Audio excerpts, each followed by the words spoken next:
अभी हम सब पूज्यवर गुरुदेव अभिलाष साहेब जी द्वारा रचित एक बहुत ही मार्मिक भजन श्रवण कर रहे थे।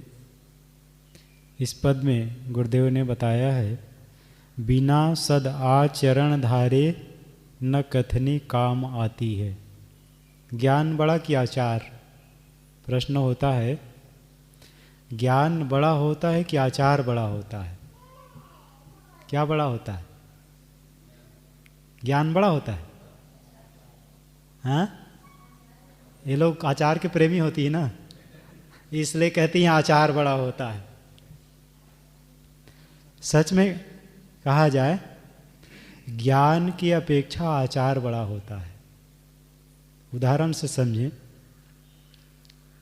कोई आदमी है, बहुत सुंदर सुंदर बोलता है, बहुत बढ़िया उपदेश करता है, ज्ञान तो बहुत है, परंतु झूठ बोलता है।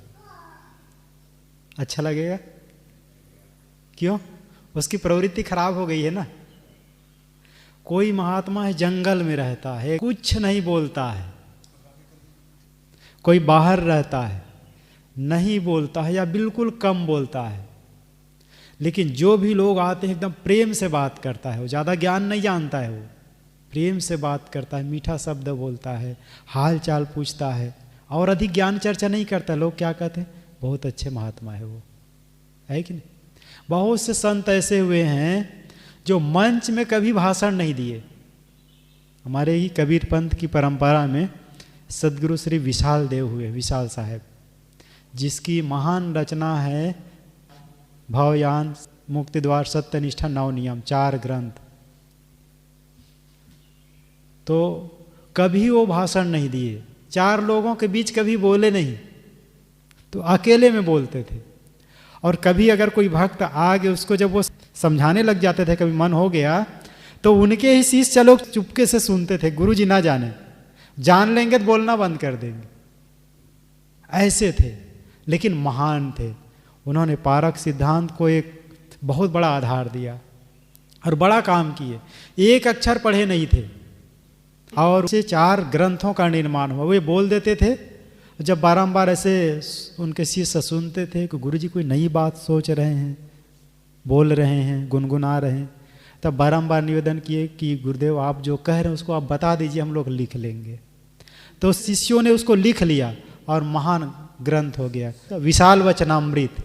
ग्रंथ का नाम पड़ा विशाल वचनामृत, जिसके आधार पर गुरुदेव जी ने मोक्ष शास्त्र लिखा है, 4 ग्रंथों का सार। तो ज्ञान बड़ा नहीं होता है। एक जगह एक सभा लगी थी, अहिंसा पर बोलना था। लोग खूब बढ़ बढ़ के बात किए। एक आदमी अहिंसा पर इतना सुंदर बोला, मांस नहीं खाना चाहिए, अंडा नहीं खाना चाहिए, बहुत जोरदार स्पीच दिया। जब बोलते बोलते उसको पसीना आ गया, जब रुमाल निकाला पसीना पोंछने के लिए, 2 अंडा वहीं पर गिरा। जितना बोला सब गोबर माटी हो गया। तो ज्ञान काम आया? नहीं आया ना।